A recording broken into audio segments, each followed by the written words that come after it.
everybody. Welcome back to the Triforce Podcast. Guess what? We're 1 year old today. Yay! 1 year old. 1 year old. Woohoo! Hooray! Happy birthday to us. Happy birthday to us, guys. Happy birthday, dear Triforce Podcast. Happy birthday to you.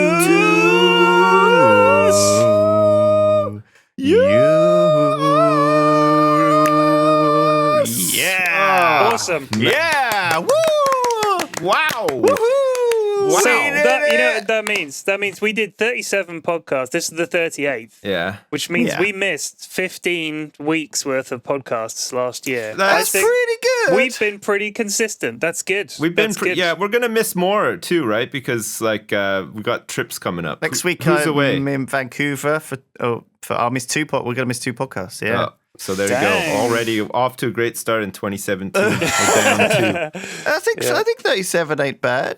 I think that's great. I mean, let's be honest. When we started this, we weren't sure if people were going to like it, and we just thought, Yeah, that's 36 more than I thought we'd ever do. So Yeah, we still don't really know if people like it. I guess it's hard to sort of tell, isn't it? Because we I don't really know. look at I the. see a lot of positive stuff about it. A lot of people Yeah, say that's true. a lot of really nice things, and it's nice. It's Yeah. nice to have people listen to it and like it and say nice things. So I Maybe it's I about think time we to- should give a shout out. Rename the channel to the Triforce instead of having it called Yogpod. you know how I always imagine people listening to our podcast? I'll do it now. I always imagine Dana from Ghostbusters. You know, Right. Dana and Scully. you know that montage part where the Ghostbusters are like busting lots of ghosts. Yeah. and their ads are on TV and Yeah, stuff yeah. like that, and like No job Venkman is is no just too like big. No fee Yeah. is too big. yeah, We're the and the whole Ghostbusters. time, like, Dana is like doing aerobics, and then Right. sometimes she's like cooking, and like she's laughing and having a good time and falling madly in love with Peter Venkman and stuff. Yeah. And I feel like everybody who's listening to our Triforce podcast every week is like that, slowly falling in love with me specifically, Right. and doing various things, like bleaching their cat's Anus. beehole, Yeah. and sometimes grooming bugs out of their hairy dad's back, Right. and just various things. But doing this stuff, but laughing at the same time. Yeah. I feel like we bring just so much pleasure to people out there. You know what? Not though? tooting my own horn or anything. If that's true, Sips, that means that a lot of people's armchairs are going to have demon arms coming out of them and attacking them and sucking them into a fridge in very True. short space of time. So watch out, ladies and Yeah, gents. so if you live in a big high-rise apartment in New York and you have a funny little neighbor with glasses, you find that you're in a demon armchair at any point. Those are the signs that you need to watch out for. And if every time you look up at the building, you hear the music, bum, bum, bum, move. Yeah. Find a new place. You should move. Yeah, you should definitely move. So Sips is down Yeah. in Bristol. Oh yeah, we're on a road trip this Road week. trip. We walked in together. Yeah. We chatted about because I saw him and he was stood outside the hotel on the side of the road, Yeah. just looking gorgeous. Like, Flax, dreamy. just for some context here, I haven't shaved or trimmed my disgusting beard in like 3 weeks. Nice. But Yeah. It's like hockey beard, like playoff beard. yeah. yeah, it's quite raggedy. So Yeah. I looked at him and I was like, oh man, he's looking real dishy. And then I got closer and I thought, oh my god, actually, it's a bit out of control. And then it sort of, as I got closer, I realized it's just basically a real bit of a mess.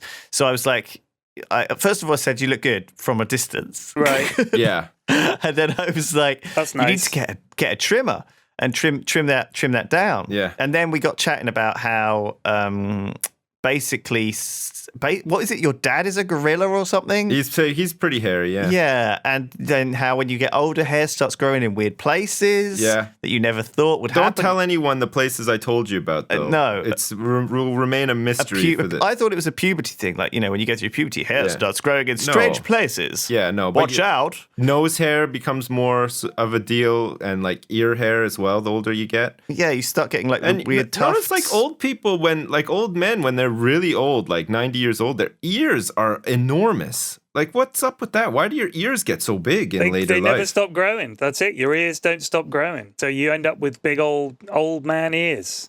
I think that's true of I think that's true of men's ears anyway. I don't know if it's true of women's ears. I think it's cartilage, isn't it? So cartilage always keeps well, growing. women always have long hair so they can cover up their big ass ears, but fucking men don't. Like, it's the same reason why older guys like us have bigger dicks. yeah, my dick just constantly keeps growing. Keeps growing. Like a snake. You know, like the older I get too, the less I think about using my dick for like certain things, but it's bigger than ever. Yeah. So like maybe I should reevaluate my game plan. What are you thinking of doing with it? What were you going to use it for besides the obvious things? I just want to swing it around. I mean, do you look around the house and think, what could I fix today? And you think, I wonder if I could fit my dick in that, and that would bit of fix bread it. stuck at the bottom of the toaster. I got a lot of free time. That's a good one. Careful, you unplug there's a it. bunch of gunge in the drain. Maybe if I just shove my dick in there and Get see some if I can suction going. Scoop it out. What are you doing, honey? Fucking the I'm drain. fucking the bathtub. Oh no, he's a drain fucker. He's a drain fucker. Ah, shit. It's a common thing you need an excuse for. He's a drain fucker. Oh my god. Oh my god. So no, I was like, you should get a beard trimmer and just go over your whole body. Just do the whole thing. Get it all nice and even. You can't do that. You can't do that. No. Why not? Because You gotta leave it patchy. if you trim it with like clippers, it doesn't get it all, and you have stubble, and that's really annoying and itchy, and you get ingrown hairs. No. You just trim it all down to like a stub, like 2 millimeters. I'm an old school man, Lewis. I'm not one of these like new millennial men who has to groom himself and stuff. I don't believe in it, okay? I don't care about my nails and my cuticles. I don't give a fuck about my hair, really. You know, I don't give a shit about my beard. I don't need to like wax my eyebrows or anything like that. I don't need a full body wax. What does I don't Mrs. need, like, Sips think of this? Spray tan. She hates my beard. Yeah, of course. What does she hate about it? The fact that it makes you look like a terrible hobo? Or... No, I think she just thinks that I look better clean shaven. Right. Like I think she admires my facial features. I think some of them are hidden by this beard. So. But sometimes it goes the other way, right? Like sometimes she gets used to having you with a beard, and then when you shave the beard off, she's like, "Oh, I don't like it without the beard now." You know, I think it's her. You know, it can change. Her taste might change if you can make the beard stylish. Sips, if you can like, you know, groom yourself a bit and be slightly less like the guy who's just crawled out of a sewer. A skip. A dumpster. Yeah. Skips. That's you should change your name What to were Skips. you doing in there? I was fucking the dumpster. That's what happens. That's what with Terps, I think, and his wife, because she originally liked his because he had that very thin line beard, didn't he? Yes. Do you remember? And she really liked that, and then he grew it out What's into that a beard, known and as? she hated it. What's the trade term for that? It's like a pencil beard. Yeah, I guess. A pencil mustache. Remember Brian Ferry's pencil mustache? Yeah. No. But that was part of his whole look, wasn't it? Like as a kind of a guy that looked like a grifter. Yeah, I could go for something like that, though. Do you think I could pull it off? No. I'd like to see it. Okay. No, don't do Can it. you? No, Flax is like pretty adamant. Let's get that you it's not gonna work, let's so. get you a set of clippers, and we'll do it this afternoon. We'll just see how it looks. Just clip it up. You could do Yeah, a video trim where it down. you give Sips a variety of beard styles using the clippers. Well, you could do like a dare to compare, you know, like on those infomercials, they're like, you could wax your face or you could stick to the old method of hacking away with a razor blade. Look at the difference. And then you see the guy's face and like half of it is just like really gross and like cut up and stuff. And the other half he's just like bald as a baby because of this new fucking JML product. Like, do people do hairy people wax their whole bodies?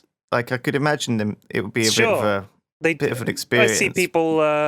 You see a lot of people in pornography that have obviously waxed their entire bodies. yeah, well, that brings me to like Lewis was saying today. We were talking about this on the way in. He was talking about having a full body wax, and we Lewis were right said, in the middle of this, and the Yognot bumped into us and was like, "Oh my god, it's you guys!" Yeah. That was we pretty had a funny chat too, yeah. with him. We chatted. We didn't tell him about the body hair No. stuff though. It was quite flow, and we just sort of stopped. Yeah. But don't then know how when we much of it he resumed, heard. Lewis sort of made the comment that a lot of, you know, if you're getting rid of your body hair, it's for sexual reasons. It's a sex thing, right? It's a sex Most thing. people. Yeah, obviously. Yeah. I don't know if it is though. Well, sometimes P-Flax just jumps to porn straight away about it. Yeah, I know. Like that's your first protocol, but like I think sometimes like, you know, like a woman isn't bleaching and waxing her mustache as a sex thing. I think that's just more of like I don't want to have a mustache thing. Yeah. I wouldn't relate that necessarily to a sex thing. Well, there's like a level of personal grooming that you do for yourself. As well, we're kind of I think men groom themselves, and this is obviously going to be another comment-worthy stereotype or whatever, but I think men generally groom themselves and look after themselves to attract women, but women tend to groom themselves and do all that kind of stuff partly to attract men, but also because other women are extremely judgmental about how women They do it look. to feel good about themselves, though, too, right? It's true, but I know for a fact that women look at other women's outfits a lot more than men look at women's outfits. Here's a question for you, P-Flax. Yeah. Is it normal for a woman to shave her arms? Normal in what culture, Lewis? Is that just... this is the cultural thing. Like, I think some people... I think if you're from, like, say, the Mediterranean, you're gonna have, like, darker hair, right? Is that... I mean, shaving legs, sure, that's very accepted. Okay, very, very... Yeah, but some people have hairy arms that they want to shave their arms. Do you mean arms as in... I feel... not their underarms. You mean, like, their arms? Actual arms. Yeah. I don't think that... I don't think I've ever seen that. Do women do that? Well, exactly. No, man, some women do, I was asking Sips about this. It does seem unusual. Yeah, well, but then again, if you're doing the legs and the underarms anyway, it's not that much harder just to do the arms. I think if you have, like, really dark hair, you know, like some women you see, they have, like, really dark hair, but they have really dark eyebrows, they have, like, darker eyes and stuff, and then... If you look up close, yeah, they're going to have, like, more visible arm hair in some cases, and maybe, like, a little bit of a mustache as well. But I don't think that's one of the things that's frowned upon, kind of, is it? Like, how can you frown on that? How can you frown upon that? Like, women's arms, they're not hairy like a man's hairy arms. It's like light hair, you know? Even if it's dark, it's not bushy. They don't look like but Popeye. You can. It is more noticeable, and maybe that's why they do it. I don't think it bothers anybody. They just want to have bald arms. Is anybody bothered by it? Like, has anyone ever said she's beautiful, but her arms have a very faint downy hair on them? I don't know. Okay, good. I'm glad you're with me on that. I thought that was a little bit unusual. I think that would bug me a little bit. I would definitely notice. I would think I would be like, you know what? You ever consider waxing your arms? Like, they're fucking hairy as hell. Like, hairier than mine. She'll be really self-conscious about her arms then, Sips. You can't do that. You should tell him to go fuck himself. The way you've got... Shut up, P-Flax. The way you've got to do it, okay, is gently like, she's got very smooth arms. You know, like pointing at like a model in a magazine kind of thing. You're such an awful person, Lewis. No, that's not how you do it. That's not how you do it, Lewis. When you're being intimate... You're like in the throes of passion. Then you go like, God, I got like, sorry. And says, what's wrong? Oh, look, I got like some rug burn or something on my inner arm. I don't know how that's happened. Weird, huh? Where did this rug burn come from? I've got these strange downy hairs in my teeth from kissing your arm. I'm just kissing your arm, and I've got. Hang on, there's a hair wrapped around my tongue. That's a hairball.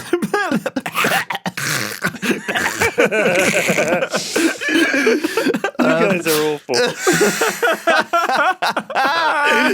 There's nothing like getting them in the mood. I think, one thing you could do if you wanted to get it subtly across, but make out like it wasn't a problem for you, is when you're having sex with a woman with hairy arms, you say, yeah, you fucking take it, you hairy bitch, to see if she stops you. Like, whoa. What do you mean, hairy bitch? What are you talking about?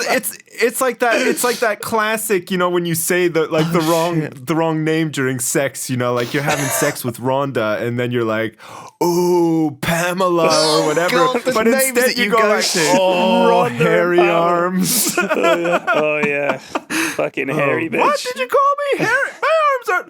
Hang on a second. I'll be back in a minute. I gotta go get my feet. Oh my goodness, Jesus! God. So yeah, like that's a thing that you ladies now need to be paranoid about for no reason. Nah, you don't. Man, nobody minds a bit of hair. Like look back in the 80s, like when there was nudity on TV in the 80s or whatever, like people were hairy as fuck. Like I'm not even talking about like a quaint bush. I'm talking about a sprawling megalopolis of a bush maze that like connects up to like the fucking hips and stuff. Like, and nobody gave a shit. Like that was just, this is before the days of excessive personal grooming, right? So it's like everybody was just like, I'm hairy, you're hairy. Let's get it on. Yeah, that's you know true. what? There was I blame a lot of more. this. I'll blame a lot of this stuff on celebrity culture coming mainly out of Hollywood. If you think about all this kind of stuff like colonic irrigation, obsessive hair removal, obsessive Bleaching body your beehole. sculpting, butthole bleaching, it all comes around from people who are so rich and so beautiful that they look at themselves and they think, what tiny imperfection am I willing to spend a fortune correcting? Yeah. And finally, it comes down to, damn, my butthole isn't peachy white like it should be. And I think that is the final fucking It's threshold. not puckered up like a cat. What so- next? What is the next? I mean, we've had. Can we do a beehole tuck? Tongue scraping was one that I didn't think would ever happen. Like it never ends. Eyeball correcting. What's that? To get the white stuff off your tongue. Yeah, but it's there because you've apparently been you should- eating and drinking, and now people are scraping their Oh my tongues. God. It's fucking nuts. You're not wrong, P-Flax. Like, oh my God, there's such a long list. You've got to you got to exfoliate and cleanse and scrape your tongue. You've got to whiten your teeth and trim your nails and fucking file them with a special thing. You've got to rub stupid fucking vitamin D stuff into your hands. You've got to use hand cream. You've got to oh my God, it's so much. You have to go to the gym and you don't have to eat to. properly That's and you the have thing, to kids. take the No, supplements. Lewis is Lewis is describing his life It's right going now. no, but I totally see where you're coming from, P-Flax. But there is a plastic surgery thing that men are doing that's quite popular right now, and it's a scrotal lift, right? Okay. So it's like having so it doesn't hang down as much like a 'cause, cow's udder. it's not so attractive to have a big old dangly sack going on. So you Oh, can actually I disagree, man. My fucking sack is so big, and so droopy. Is it like I'm proud of Santa's it. sack at the end of the Christmas Eve when he's delivered almost all the toys? Just a couple of It's toys empty. left in the bottom of the sack. What I want to know is, can you get scrotal smoothing so it's perfectly sheer like a globe, like a perfect globe? Yeah, no, because it's kind of because your sack is a bit bumpy and stuff. It's isn't wrinkled it? and hairy. It's a wrinkled up and hairy and whatever. Can we get I mean, it? I guess guys shave their balls. I would never. No, Jesus. Personally, I'd be way too scared to have a sharp object close Absolutely. close to my balls. whoa. First of all, it's not actually that difficult to shave your balls. Secondly, there's two stages of because basically the whole point of your ball sack, I feel like I should educate you, is because your balls are supposed to be kept at a we know specific why that temperature, is. Yeah. right? And so there's two different there's saggy normal balls, right? And there's this when it's cold. There's room temperature Yeah, balls. like wrinkled prune balls, retreating and balls. There's those What two happens stages. if you go into really warm water? Because I always feel like my scrotum gets bigger in warm water, like my balls are desperately trying to find a way out, and there's no way out. So my scrotum's it's at the limit of its escape possibilities. It's like, that's it. We've gone as far as we can. Every man for himself. But at that point, your balls are in full panic mode, and they just shut down. Oh man. Yeah, and your sack just becomes this empty Sainsbury's bag blowing in the wind kind of thing. I know what you mean. Like when it's cold, obviously there's a retreat inside the igloo. Like it hides, the balls hide inside your body. They're like, oh, it's so cold, let's huddle together for warmth. And you think that's cool. Okay. They've got that down. But when it's really hot, they know how to do that. I think, your poor balls. I guess that's just probably because, we're just not born for it. We're not this climate. You know, if you have a really, really hot shower, have you guys ever had, or a hot bath? You've had a hot bath, but it's too hot. Yeah. And when you get out of the bath, you're sweating a lot and stuff. My balls are literally dragging on the ground at that point. They're so fucking loose and warm and stuff. This is where we've been. We've each said exactly that in the last. Yeah, we've described our balls.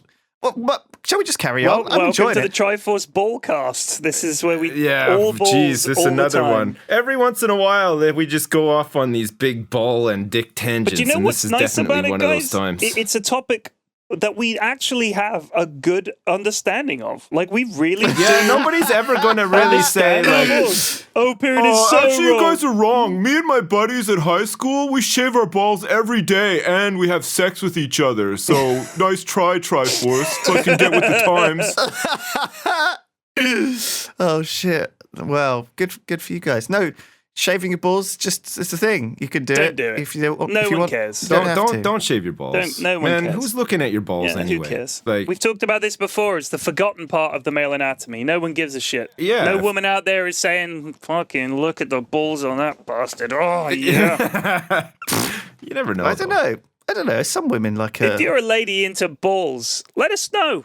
I'd love to know. Why No, but not? like right like in the 70s, you see the footage of like Led Zeppelin and stuff, and Robert Plant wore pants that were Right. much too small and too tight.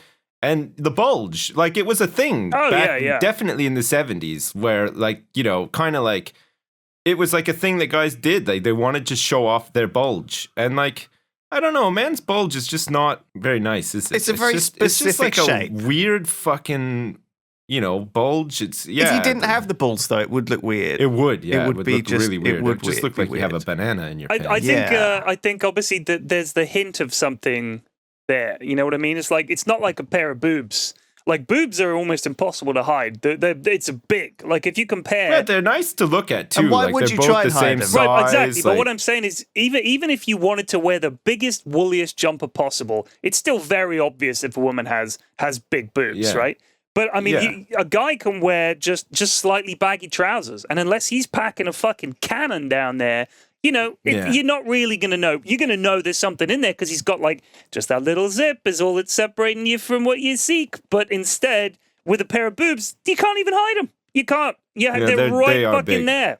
So I do feel, feel bad for ladies that perhaps don't want their massive knockers, their massive glorious orbs on show. Tough. We can see them and we yeah. appreciate it. I think interestingly, like I was thinking about this the other day, but we're at this stage where it's coming to the end of sort of winter, starting to be spring again. Yep. And it's been a very long time since anyone out in public has seen any skin, Legs, Oh, I right? can't wait. At all. Or boobs. And so when you see a bit, it's kind of shocking. Like when I watched the Hat Films shipping and receiving video where Trot's in the shower, it was a bit like, oh my God, that's too much. But I think if I'd seen that at the end of summer, after you walk down the high street and there's like just naked men, all like topless men everywhere, walking around in English summertime, Right. all of these tattooed, hairy backed men, they just walking around with their shirts off, and women just wearing bikinis, just like all these beautiful women have just come out of nowhere. Yeah. I mean, It's amazing. It's a different world. It's like, wow. It's the best thing about summer, honestly, is seeing all these wonderful, beautiful people. If I'd seen that Hatfield's Valentine's movie at the end of summer, I wouldn't have batted an eyelid probably about Trot being but naked. seeing but it now, in the winter, I know what you mean. I'm like, bloody hell, I haven't seen a nipple for fucking hell, mate. ages. Put a Feels scarf like- on or something, would you? You fucking freak. I guess it's not so much a nipple, but a nipple of someone I know, I guess. Do you know what I mean? Like A known in a sense. nipple. Yeah, like a little, I don't know, there's something a little bit Did you get more a exciting about that. frisson of excitement ran through you? Yeah, didn't it? but Ooh, maybe. Ooh, a Yeah, nipple. maybe I A did. nipple of someone I know. Of someone I know, yeah. It's like a little bit secret, Mm. a little bit special. Would you take part in like a calendar, a Yogscast swimsuit calendar if we did one? Right, it would be tastefully done. It would be like the Calendar Girls calendar. Do you remember where they the did the old Calendar ladies Girls? and- Yeah. So And you they get like a basi- proper photographer in. And, yeah, and then you have two big jugs of milk, and you kind of, you hide behind those, tastefully. I would need that like a Austin vat, Powers though. movie at the I need a start. vat. Do you remember that? No. So I think it would be. People know what I mean. That big scene where he's naked, but he's kind of got like a big yeah. He bowl of fruit holds in front things of in him or front. Yeah, whatever. yeah. Yeah, so we could do it like that, P-Flax. So you could decide how much you want to Well, show. you want me to kind of get thing. naked for a calendar? Dude, no one's buying that shit. I'm not suggesting. I'm not asking you to do it. I'm just wondering whether you would be up for it. I don't know if are we that hard up? Yeah, yet? let's- Like, No, for charity or something for fun. like, is it what's not working? Like, can we instead of doing that, can we just like do something else better to make more money, and then we wouldn't have to do this? I'm just wondering because I think certain people would be very up for showing off their pecs and stuff, like Trot, stripping yeah. and Trot, and Shin's got a good old bod on him. Yeah, but stripping's not even. He's left us though. Like, what we'd still do a calendar with him? Well, I'd probably maybe not. Terps would be up for it, getting his guns out. Big old dad bod out. Smithy, he's got a good old bod on him. Yeah. So I'm thinking like already there's like 5 or 6. But what about women though? We don't have any women here at the Yogscast. Yeah, they've all left. Yeah. Yeah, so it would be a male It would be something that would go It'd be up a in... real sausage party. Do you remember what back in like a garage, a CD, like a local illegal garage? Yeah. They'd have a sexy girl Yeah, calendar on yeah. the wall. Yeah. Right. And I assume that still is a thing. I think normal garages do as well. Like it's Okay. a very male occupied space, isn't it? So Yeah. Is that still a thing that you can get away with in like a modern I'm sure you can. garage Yeah. environment? You might have to like put it in a locker or something instead Right. of just being like out in the open. Makes But it yeah. used to just be out in the open in the main sort of office like area. there's still like page Hot babe 3 and calendar. stuff like that. You know, people. Is it as common or is it like dying? Are they like more explicit now? Or I think are they it depends on who you're working with. Like if you're, Yeah. it's like anything. If you have a shop and you're expecting, If you're the janitor at a women's refuge, like maybe that's not right. totally acceptable. yeah, I see. probably not. But But- yeah, if geez, I've been to mechanics. It's mostly guys that work in these places. All the mechanics around Yeah. here I've been to, it's all a bunch of young guys working in there. They're stuck around stinky men all day. Christ, let them have Yeah. a fucking calendar or some women. Jesus, is that really such a problem? I don't think there's an issue with it. No, I I mean, don't I'm think not so trying to either. shut it down. I'm just saying that I don't know if people are still doing it these days. Who's going to Yeah. march in of there? course. You're going to tell the mechanic, the guy who's got your car, you shouldn't have that calendar. That's offensive. He's going to be like, oh, really? Well, guess what? Your gearbox just fell off. Like, no, he can have the calendar.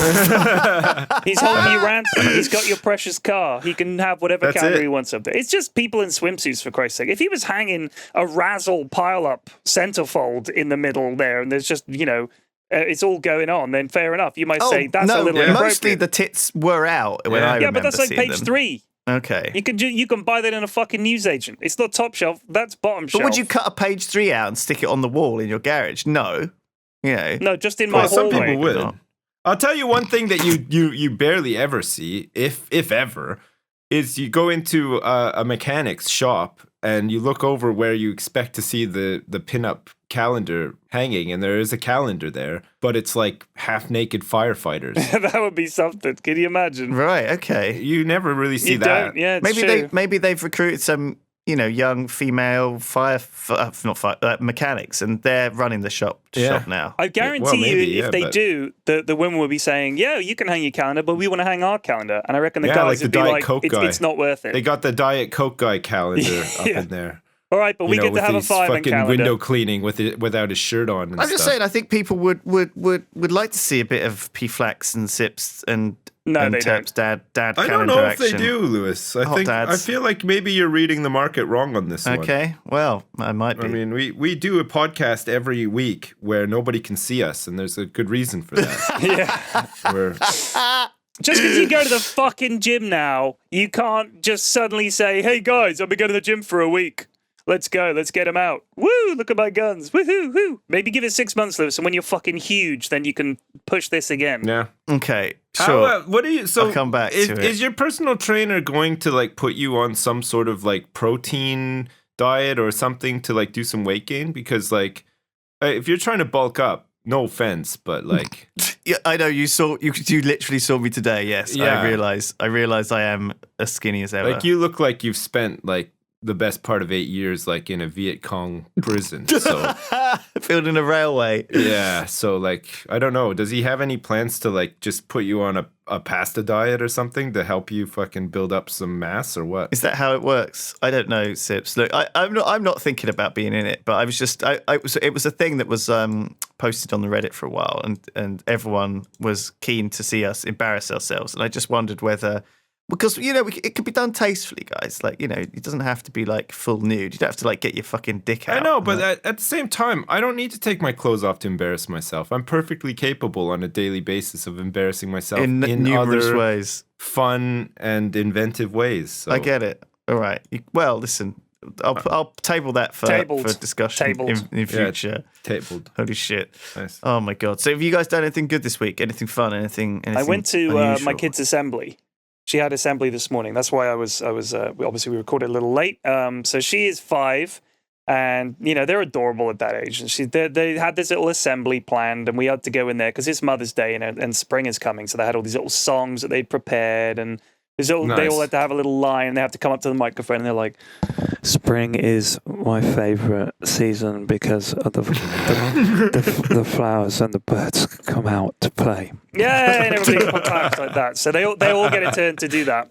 And there was this one dad who obviously felt that he had this like terrific relationship with the teacher because he thought that the assembly wasn't like a one-way thing, like there was some kind of fucking audience interaction. So the guy's constantly chipping in with these funny comments and like having jokes to the teacher. He had a really loud kind of laugh after all his jokes. And I just thought, would you shut the fuck up? Like I wanted to say to him, I wanted to tap him on the shoulder and say, "Excuse me, sir, this is not some kind of Brechtian, fourth wall is gone, audience interaction shit. Just shut the fuck up and let us hear our kids sing the songs. If you want to have a little joke with the teacher, have a little joke with the teacher on your own time. I'm trying to record my kid singing her song, holding up a picture she did of her mum, and you are not fucking helping." But I didn't say that. I just tutted. No, but people like that drive me nuts though, because you're sitting there and they're like, I like how you're informing him now via the video of the podcast. If you're listening, fuck you. You know, like people that do that kind of shit and they're all like really overly like loved up with their kids and stuff, and you just think, what are you trying to fucking prove here? What, you love your kids more than I love mine? Like, fucking get a life, you fucking idiot. Like he probably goes home and fucking ignores his kids. And then the minute he's out in public, all of a sudden, fucking Dad of the Year is turned on. He's probably a murderer as well. He's a fucking murderer. Yeah, he probably fucking is. These people are the worst. Like, you know, he's probably just going to have a fucking breakdown in a couple of years, like just trying to lead this double life. Yeah. Meanwhile, the rest of us normal people who don't feel the need to get up and fucking interact with the children's assembly are just going to be regular old fucking, you know, burnt out husks of people. Well, that wasn't the direction I thought that would take. I thought you were going to say not having a big like breakdown. We and, won't like, make a big deal about it. Is the thing, right? Yeah. But he was one of those guys. Like he had obviously. I was like, I go to pick up my kids, and I see the teacher, and I think, all right, maybe he knows the teacher, but he's one of those guys. And you see these people. He seems to know everybody a little bit, but his interactions with each of them is so over the top that you'd think that they'd literally just come from some amazing party, or they'd all just been on holiday together and I hadn't been invited, and they have some kind of crazy good relationship with everybody. And he's like, "Hey, all right, how's it going? Hey?" And I listen in on what they're saying, and it's nothing. It's just like empty talk. It's like the one thing that he can remember about his previous interaction with these people is for some reason the funniest thing. And he brings it up again and laughs his head off. I'm trying to give you an example, but it would be something like, you know, let's say some very teeny tiny embarrassing thing had happened, like someone had worn odd socks, say, and he'd noticed it. So the next time he sees them, he'll be like, "You got those odd socks on today?" And they'll be like, yeah, like that. Like that's the funniest fucking. Mate, yeah, see you next time. All right. Like I'm out. Peace, everybody. Thanks for watching. I'll be here tomorrow to pick up my fucking kid again. That's such an office-y thing as well, isn't it? Like to pick up on something stupid like that and just mention it every day. Oh God. So he's like that guy. But in assembly. So, but other than that, the assembly was great. I give it 8 out of 10. Do you know what? I think Sips's point was that, you know, maybe by not calling him up on it and not like actually, you know, taking him down a peg, you've stopped that family, that murderer, from just going loose. You know, you put it off. Yeah, for another year. Maybe, yeah, because the thing is, like, if you break him down, if you triggered him, if you trigger him, he'll go home and take it out on the kids. Yeah, of course. No. I'm sure. Look, I'm sure he's a great dad. I'm just saying, I wish sometimes I wasn't a cynical, hateful person who was annoyed by very simple social interactions with other people. Like, I wish that I could just be that kind of person who could just go and just be a nice person, but I can't do it. When someone is having a boring conversation with me, I just tune out. My eldest daughter does the same thing. Yeah. If she's not interested, she stops listening. That's it. That's it. I'm tuning out. I'm still going to smile and nod, but I'm just not here. I just can't help it. I wish I was a normal person. This is us for like 3/4 of this podcast. We don't really listen to each other. Most people just wait for the gaps. No, in the conversation to say what they want to say. We react very strongly to everything that we say. Like if you say you told the gym guy that you had a sore throat because you've been sucking so many dicks, that stuck in my mind. I remember you saying that, and that was definitely that was alarm bells for me. Really, that's when I realized that. Like, hang on. Like, you know, you read about this kind of stuff. This is not a normal guy. It's like it's not a midlife crisis. It's like sometimes it's like it goes undiagnosed, but like you can get like early onset dementia and people start acting like this. They start sort of like, almost like lashing out a bit, or like, they'll be like happily married but they'll maintain a Tinder profile and date and stuff, and people are like, oh fuck, he must just be having like a really crazy midlife crisis. And then 2 years later, he's like completely full on dementia and he's only like 25 years old. You know what I mean? Like, yeah. So maybe that's coming, Lewis. I'm just saying. Well, yeah, let's hope not. Let's hope not. Yeah. Yeah. Yeah. It'd be good if that wasn't the case. But do you feel like a bit funny? Like, do you feel like forgetful, or, sometimes you go home, but like you're trying to open the front door and the key doesn't work and you realize you're not at home. You're at somebody else's house. God. You're at the house that you lived in 5 years ago. And you're like going in the backyard going, Mr. Fluffers, are you back here? You back here? Mr. Fluffers. Cat's been dead for like 15 years. You find the grave. Mr. Fluffers! We're like, what? Where are you? That reminds me, do you remember that there was that? I still have yet to figure out if it was just a internet rumor or if it was true. That the guy, what was his name? What was the guy that wrote Garfield? Was it John Harris or something? What was his name? It was Jim Davidson. Jim Davidson. So Jim Davison, or David. I think it was, or Jim Davison, Davis, wasn't it? Just Jim Davis? Jim Davis. Yeah. Jim Dave, something like that. Yeah. Right, so Jim Davis. Davis. Yeah. So it's Jim. If you look at the very sort of there, he wrote these very dark versions of Garfield, where Garfield that Odie and John and all that had died or had left him, and he was just abandoned in the house. And all it was this unbelievably bleak. Like, it was drawn just like Garfield. I'm sure it wasn't real. But hey, Odie, you want some lasagna? And there's no one there. Suck my it's just dick dark. First. There's no one else there. He's just alone in the house, like this hungry, scared cat who's just sleeping in this corner, this dark corner with all cobwebs and everything. There was like a series of them, and I'm sure it was bullshit, but I remember thinking it would have been an amazing sign-off to the abysmal Garfield series. If actually Jim Davis was like, do you know what? I've been fucking with you the whole time. If now you've got to reread all the Garfields, there's a whole second level, a third level going on there. Oh, but there was not. Hey, do you remember the Far Side? Yeah, remember those? Fuck, those were so good. They were like, they used to get one in the paper like every day, and they were so fucking funny. I'm looking up the Garfield thing, and it's true. It did happen. You can look it up. Whoa. If you look up he Garfield, wrote a horror strip. It's on the Comic Alliance website. The scariest comic of all time is a Garfield story from 1989. That's what the title of the story is, by Chris Sims from 2014, and it's real. And it was published, and it ends with him clearly hallucinating that everything is real, and he's just living in a dilapidated house. And the final panel says, locked fast within a time when he no longer exists, Garfield grapples with his greatest fear, loneliness. That's the end of the fucking panel. And then it goes on, and he just denies everything and carries on living his life. But he just imagines that everything's all right. That's how and then Garfield just carries on as if nothing happened. Fuck. Did Jim Davis just go through some sort of weird midlife crisis? I just think it's one of those things when you started going to when the you're gym, successful, started waxing his balls. When you've done something, because you gotta appreciate that Jim calendar. Davis would have created countless cartoon characters and tried to get his comic strips shown in papers and stuff like that. It's the same with like Walt Disney, like all these sort of like famous people who have developed an iconic character. The first one that they made isn't the one that just propelled them to success or whatever. Like it's a huge process.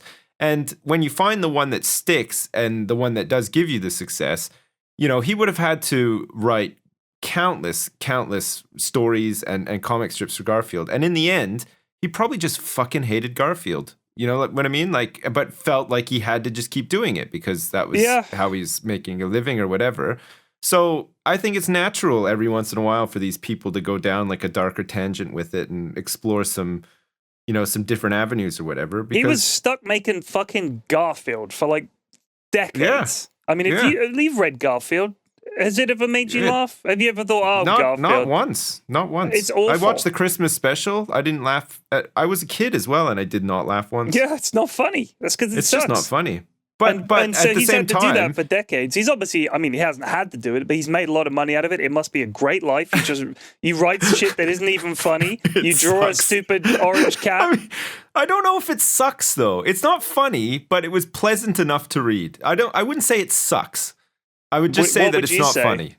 It's I not would say funny. that It's a I would say comic strip that isn't funny. Isn't that I inherently? don't. But I think that every comic strip that appeared in newspapers was not funny. Like It's I true. never busted a gut laughing at a comic strip that appears in a paper, except for occasionally The Far Side Yeah. was the exception. Yeah, like sometimes stuff does make you laugh. I mean, I think people who end up having to do the same old shit every day do hate stuff. Like I remember Arthur Conan Doyle was the famous one who hated Sherlock Holmes. He really hated him and like tried to kill him multiple times, and he got really just sick of how.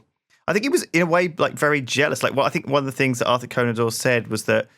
One of the worst things that can happen to me in my life is that Sherlock Holmes is what I'm remembered for, kind of thing, or something like this.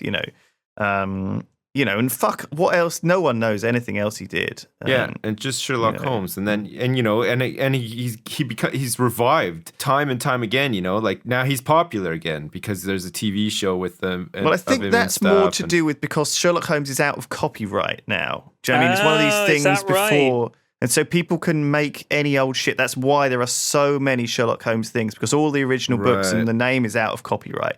And see it's one of these things that happened just before Disney. And since Disney, everything has been fully locked down on the copyright, and no one can pretty much make derivative versions of anything. That's why a lot of the fairy tales as well that are out of copyright are able to be remade again and again. But in the early 1900s, like when Disney was starting out, there were still copyrights on some of the fairy tales. Well, a lot of the Disney stuff came from non-copyrighted stuff. That they used a lot of the big Disney franchises that are now very well known as Disney were based on stuff that was previously I think it was Alice in Wonderland was one that Disney wanted to do, and he had to buy the copyright, and reluctantly it was sold to Disney.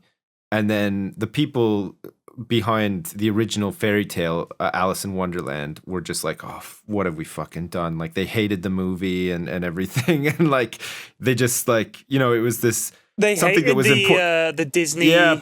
Apparently they did, yeah. When I was a kid, that movie was so bizarre. Like it was absolutely fucking bonkers, but I kind of liked it. I don't know why. I think because it was so I mentioned surreal. this like on a previous podcast, but like the early Disney movies were super hit and miss. Like some of them did like exceptionally well, and some of them just totally flopped. But it was it was in the 80s when they started re-releasing them on VHS. That's when Disney really fucking struck gold. Like, because when most of these movies were released, it was during the war and stuff. Nobody had money to go to the movies. They just weren't appreciated. There was just other stuff going on. Yeah. And a lot of them were just big flops. But now they're just like these timeless classics because all of these like baby boomers bought them on VHS. And, now they have a Disney collection at home on DVD and shit like that. Do you remember Disney went through that stage in the 70s when all they seemed to do was make, I'm sure we've talked about this before, movies, fuck me. And last time we talked about it, I forgot her cocking name as well. Murder, She Wrote woman. No, her, but the woman out of Silence of the Lambs, what's her fucking, Jodie Foster, right? Jodie Foster. Yeah. I'm sure those Herbie movies were Disney movies. They just made all these live action fucking movies. I think they had no idea what they were doing, and then along came that 80s 90s revival for Disney when they suddenly realized, why don't we just make cartoons and stick songs in them? And they made shit like The Lion King and all that stuff. And it was huge. That's it. That was their big fucking the thing. It was like 3 movies. It was The Little Mermaid, The Lion King, and Aladdin. Yeah, those were huge. The 3 fucking gigantic movies. But when they made The Little Mermaid in '89, they hadn't made an animated feature film for like 15 years or something. Yeah. It's nuts. I think the last one they made was like The Jungle Book or something. And then Walt Disney died, and then they didn't do any after that. And they realized no one else could draw in the whole of Disney. They were like, he did all the drawings. They're like, we have this animation studio and none of these fucking guys can draw. What do we do? Get Jodie Foster. It's weird. Yeah, I read a lot about Disney. I was interested like in the whole story, and it's a good, like, if you look up a bunch of stuff on Wikipedia and how Disney has changed and stuff. It's interesting. I'm sure I mentioned all this before. Though. I don't want to talk about it too much. The thing is, when I grew up in the I only really remember the 80s. I don't remember much of the 70s at all. But when I in the 80s, it was just Star Wars, Indiana Jones. That was it. Like that was my obsession. They re-released all of the Star Wars stuff, all of the original Star Wars movies into theaters. Because I remember going to see Return of the Jedi when I was really young in theater, and I think all the other ones too. I must have been like 8 or 9 years old. Right. So what year would that have been? Because I saw those the first time around. Because I turned 41 this month. In like 20 days, I turned 41. Yeah. It was like 80. I guess it was like 86, 87 that I would have probably seen them when they were re-released in theaters. So because that was when you didn't used to be able to buy movies on VHS for like a decade after they came out. Yeah. I remember you go to the video store and there'd be nothing. And then the turnaround time now is insane. It's crazy. It's like 2 weeks after it's not in theaters. It's like on iTunes and everything. Like, and it costs like 200 quid to buy Star Wars on VHS when they very first came out. Because I'd go in the video store and they'd have the videos there, and you could buy the video, but it would cost you a fucking fortune, because the idea of home viewing and everything was the movie theaters was still terrified. What if people want to watch it in their houses? They won't buy popcorn anymore. And it's amazing how much has changed. You look at Netflix now and all this kind of stuff. Oh, I know. Yeah, it's nuts. Like, it's crazy. I remember being a kid and going to like the video store. We had this place called Jumbo Video. Right. Had like a big elephant in like the logo and stuff. So you'd go to Jumbo Video, and it was this huge store, like, you're talking like the biggest Blockbuster you've ever been into. And there was free popcorn. There was a popcorn machine, so you could like fill up a little bag full of popcorn, and as you walked around and picked what movies you wanted to rent and stuff, you're like eating popcorn. Wow. There was an adult section in the back with a door that said like adults only. And there was like a big video game section, so like all like NES games, like Sega, Genesis, and whatever, like Super Nintendo.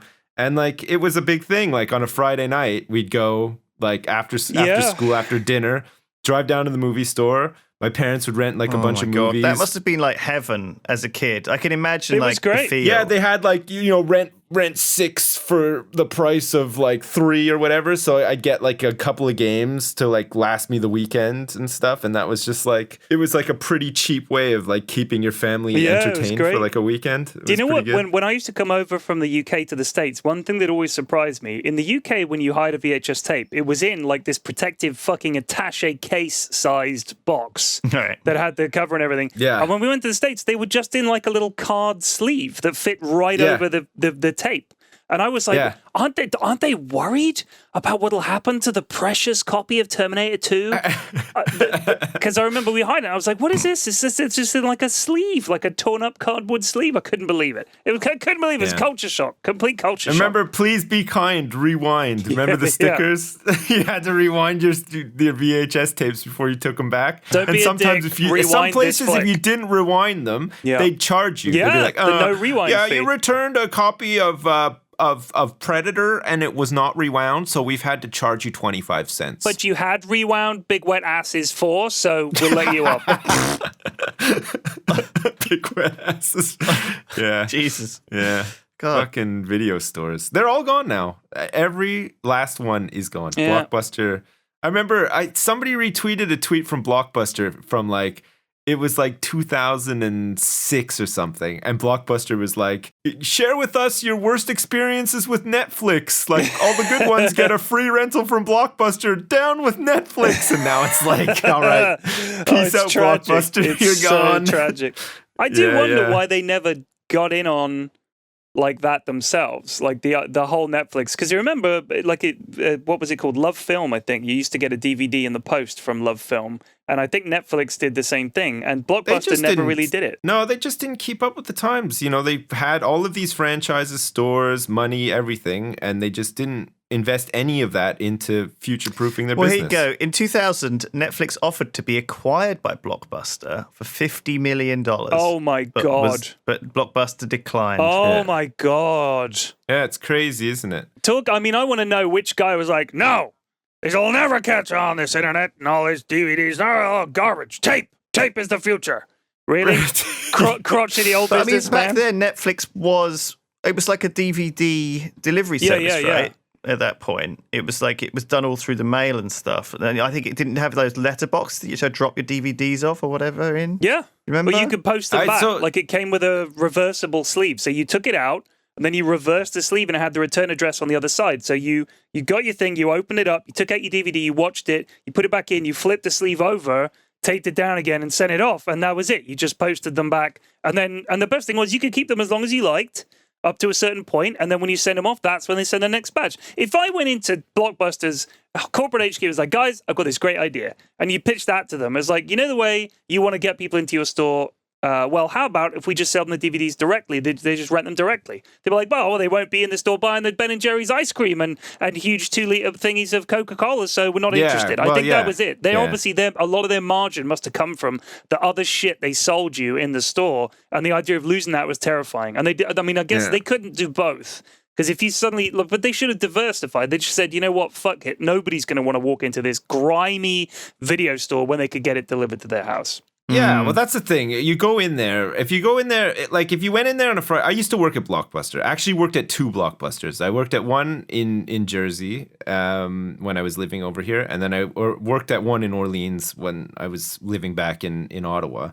And when I heard the Blockbuster had gone bankrupt and they were going under, I wasn't surprised at all, because both of these Blockbusters that I worked at, 4,000 miles away from each other, were both run so horrendously by the people that worked there. The one that I worked at in Jersey had like 3 different managers, because the other ones got fired for stealing money from the safe. Yeah, they were super dodgy. I don't know why. What the fuck? And then the one that I worked at in Ottawa wasn't much better. I think one of the guys that was running the place was like under investigation for some sort of sexual harassment or something. Jesus.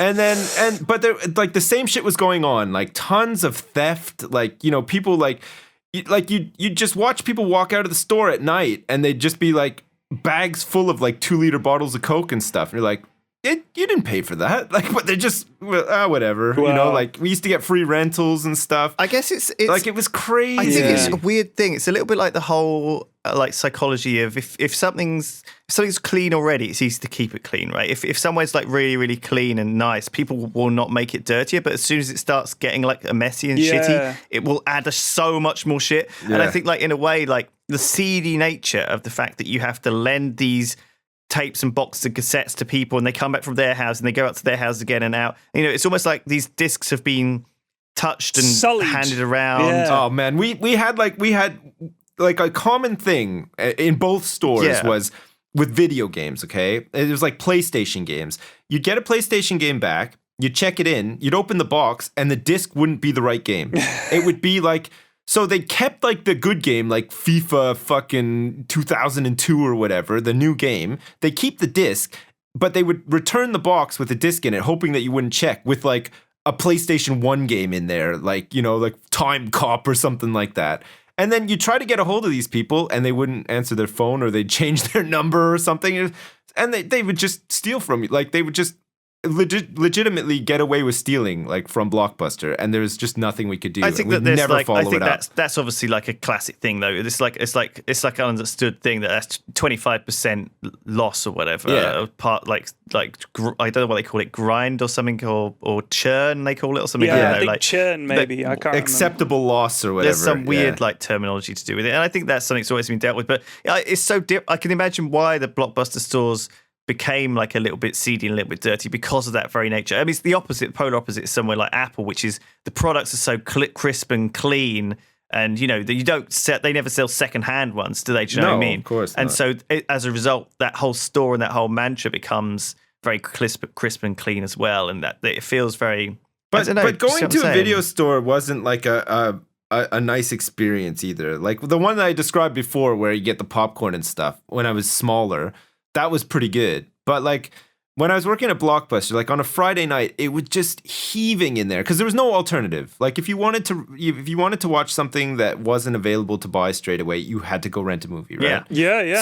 So like Friday night at like 5:00, there'd be like a fucking line out the door, and like I think that's why like iTunes and Netflix, part of why they became so popular as well, because nobody wants to fucking stand around waiting to like watch like Notting Hill. Like, they turn up at like 5:00, so they make sure that they can get one of the thousands of copies that we had in at the time, because they would just like all rent out like almost instantly, like a new release or whatever. And then they'd have to stand in line for like an hour with like fucking tired kids and stuff, waiting to like get to the checkout. they didn't have any self-checkouts or anything like that. You just had to wait in a line and stuff. And it's like, oh my God. You could see that, like, the whole thing. I'm surprised they didn't see it coming. Like, I can't imagine that anybody that ran that company didn't sort of look at it and just say, fuck, maybe we got to do something different. Like, this can't go on like this forever or whatever. But obviously they didn't, because now they're gone. It's just nuts. Damn. Yeah. That was a really good, long, weird little discussion I really enjoyed, actually. Yeah, it was nice that it wasn't just about balls and dicks as well. Yeah, we moved on to interesting chat. We managed to actually have an interesting chat about something that probably nobody gives a shit about, but very likely being old people, we like that. So. Do we have a bodega? We do. Is it part 19? It's part 18. 18. Bodega. Part 18. I don't like it, said Bodega, glaring out of the viewport on the bridge of the Disco Volante. He stood, hands on hips, shaking his head, staring at his hideout that sat motionless in the small asteroid field. Maybe she's on vacation, said Nebish. I don't think so. She'd have told me, replied Bodega. He ran his hand down one side of his face, then the other, and Nebish thought for one moment he'd seen a tiny spark fly from Bodega's stubble. Nebish trusted Bodega's trouble sense more than he trusted the ship's sensors. He may have been a computer nut, but he also believed that evidence spoke for itself. Bodega was never wrong. If he thought there was trouble, there was trouble. End of story. Want to send Varu aboard? Check it out? Asked Nebish, cocking his head. Ain't fair to send him out there just because he's a robot, Neb, said Bodega, turning and walking towards the cargo hold. He is a robot, though. Why risk a life? He ain't a robot. He's a friend of mine, said Bodega, and that's that. Fine. Wish we had a drone or something, sighed Nebish. We'll go, called Bodega, and Rab too. And with that, Nebish could hear him readying his las gun. 5 minutes later, they filed out of the Gretham insertion shuttle. Rab had his gore hammer ready, Bodega his las rifle, and Nebish his needle pistol. Reed had been needed back at corporate HQ for some big meeting, so he wasn't present, and Varu was staying behind on the Gretham. Sheila, called Bodega, rifle raised. Reckon she'd take off. Been away for a few weeks, man, said Rab, checking the corners of the docking port while sipping from a can of spatial brew. The base wasn't large enough to accommodate the Disco Volante, but if there was trouble, Rab was glad they hadn't put all their eggs in this one basket. Something else I'm worried about, said Bodega. Police, bristled Rab, raising his hammer slightly. I got a message from Tan a couple days ago, said Bodega. Said he'd wired me the money up front. 500 million squirrels, Rab. That's the kind of money makes a friend an enemy. Where did you find Sheila anyway? Asked Nebish. Recruitment agency. Couldn't think of anyone I knew that would want to push papers and make scoffy all day, said Bodega ruefully. Flarv, what if she's done a runner with the Skrells? Asked Rab. If she did, I'll find her, said Nebish, smiling. Let's check the office, said Bodega. They carefully moved through the cramped base, checking corners and angles, wary and ready for battle. You guys check Sheila's office, I'll check mine, said Bodega. Rab and Nebish began turning over papers on Sheila's desk. Nebish began checking her computer. As Bodega entered his office, he saw a note pinned to the whiteboard, a piece of paper folded in two. On the front it said Bodega, so Bodega lifted the folded flap. He heard a tiny snick sound.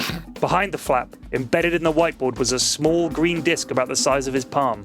It had a digital readout on the front that flashed into life, displaying red numbers, 00.04. That's a bomb then, thought Bodega calmly.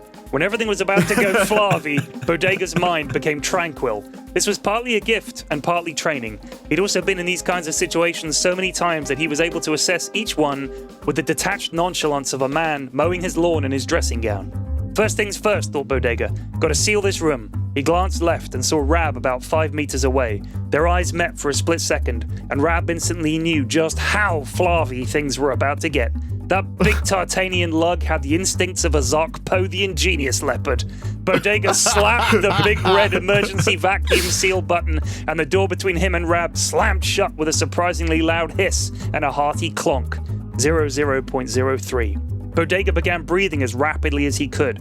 He was getting as much oxygen into his bloodstream as possible because pretty soon he was going to have to empty his lungs, and last time he checked, 3 years ago, they still hadn't found a way to make space breathable. While he was doing this, he thumbed the wide-angle blast switch on his las gun and turned towards the viewport at the back of the office. 00.02. This was the spare second.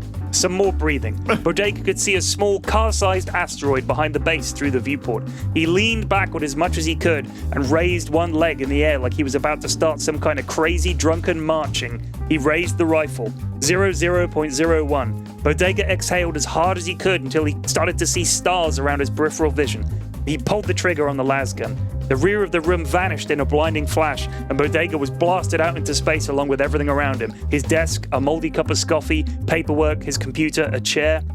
00.00. The tiny charge went off behind him, but Bodega was already traveling so fast he never felt it. He felt all the moisture on his tongue evaporate, and his eyeballs began to freeze over. He couldn't really see much of anything, and for the first time he heard real silence. The true, total silence of the void.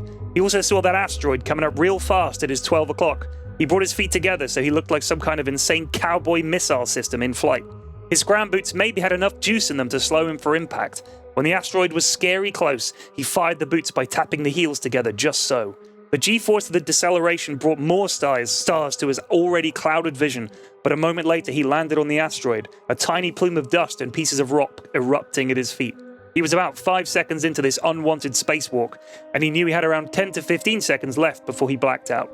He turned carefully to look back towards the base. One side of it was spewing gas into the void, and it listed badly, tumbling slowly so that it was about to go end over end. He could see the Disco Volante parked up around a kilometer away. He had to cross that distance soon, or he was going to die of being in space. Being in space was flarving awful. It was insanely cold, but he could also feel his skin burning badly from sunburn. His tongue was bone dry, his eyes freezing over like a windshield on a frosty morning. He was also starting to see beads of blood spill out into space, presumably from his body. Hell, he needed that red stuff inside him, he was pretty sure. Keep it together, pard, he told himself. Bending down carefully, he reached into his sock and pulled out a tiny shock charge. These things were mostly used for building entry. The blast was shaped so that a wave of force could be thrust through a wall to stun people on the other side. If he could plant the charge facing outwards, it might be able to get this little roid moving towards the disco. He slapped the charge on a spot he felt pretty sure was in line with the ship and ripped the go cord. A moment later, it went off silently, and Bodega noted with detached interest that the roid was now rocketing through space towards his ship, but was off angle by about 20 degrees. Close enough, maybe. He saw the Gretham spiral out of the dying station and begin burning away. The disco fired up his engines, and he saw it turning rapidly on the spot like a carousel. Varu looking for him. No time to run a scan, the robot was eyeballing it. 5 seconds left till Bodega blacked out. The disco was around half a click now. He fired his lasgun wildly into space, trying to get Varu's attention. It worked. The disco froze for a moment, then burned hard towards him. With the last of the juice in the scram boots, Bodega launched himself off his rocky steed and held one arm out in front. He guessed because his brain was saying, "Pard, that ship is moving awful fast towards you," as he began to black out before seeing Varu in the cockpit of the disco, and then nothing. Bodega awoke, feeling swollen and extremely flarvy in his bed aboard the Disco Volante. His friends gathered around him like a bunch of old grandmothers. Bodega sat up stiffly in bed. He looked around the room, blinked his scratchy eyes a few times. "Okay, we got a new mission, fellers," he rasped. "I've decided I want to get my dog back." The end. Oh, Bodega. Bodega. Oh, that was glorious. That's a good one. I was tense. I think my like favorite countdown bit. episodes like You that. like countdowns? Yeah. Love a good Yeah. countdown. I love a good countdown. I like a countdown. I like the space. I like the space bit. I think I just like the words you choose for stuff. Like I really like the way Rocky stuff Steed and like, stuff. Yeah, and stuff like the Disco Volante burned towards him. That's like really nice, kind of like space description, isn't Oh. it? It's really, Thanks. really kind of like succinct. You Yeah. know, really nicely chosen, not wasting too many words. I like it a lot. While we're on compliments, man, I saw a picture of you the other day, and I thought, you know what, this guy would look great in like a calendar with next to no clothes on. Yeah. I think I'd have to stuff as wax well, my so- forearms to get in Lewis's calendar, apparently. He likes a shorn yeah. arm. It's not going to happen. Yeah, you'd have to smear vitamins all over yourself. Too. That is a thing. All right. Well, listen. Thank you everybody for listening to the Triforce Podcast this week. I hope you enjoyed it. We'll see you next time. Thanks. Cheers. Bye. Peace.